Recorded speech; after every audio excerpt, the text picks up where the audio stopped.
Now before we move to what causes DR, we need to understand something about the anatomy of our abdominal cavity. Now let's start from the basics. Now we know that our skeletal system is what provides us the structure and the protection. Now I would really want you to notice something very interesting. For the upper cavity, we have a 360-degree protection. For the lower cavity, we have a protection at the bottom.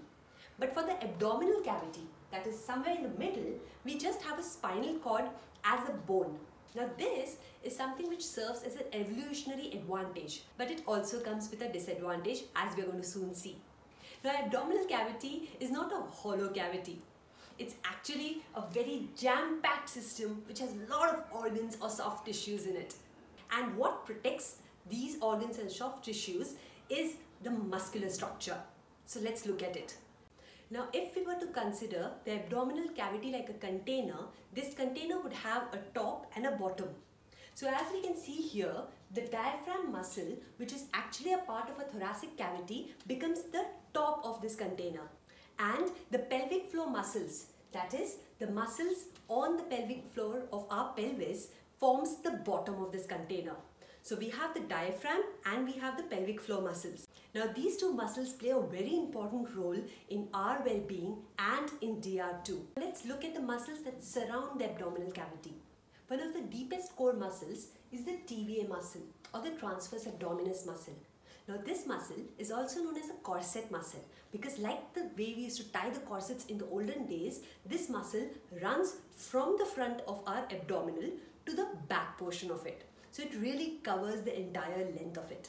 And after transverse abdominis, we have the internal obliques. And with the internal obliques, we have the external obliques that work to keep the core in shape.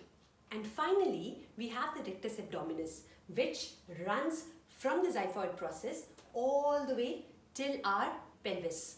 So let's have a quick recap. We know that the abdominal cavity in our skeletal system doesn't have a bony structure to protect it, and our abdominal cavity is jam-packed with our organs. So the job of protecting these organs and keeping them in shape goes to our muscles. And we have different muscles or different layers of muscles that run in different directions and really help to keep everything in order. Now there's something which I would really want you to notice. Now the muscles get connected to the bone or the spine at the back of our body. But in the front of our body, there's only a connective tissue that connects all these muscles. So this connective tissue is known as the linear alba. Now imagine this. We have got the bone at the back of our abdominal cavity and just one connective tissue in the front of it. Now though this connective tissue is extremely strong, but there are a lot of forces that can actually play on this connective tissue and pull it in different directions. Now if the tension on these connective tissues goes on for too long and in directions which it cannot bear, then there's a possibility that it might stretch beyond a point of repair. And that is what happens when we have diastasis recti. Now we've understood that there are forces which are acting on that fibrous connective tissue which joins the bottom of our ribcage to our pelvis.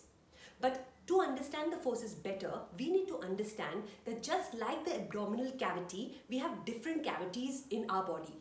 So just looking at our trunk, we have got the thoracic cavity, we have got the abdominal cavity, and we have got the pelvic cavity.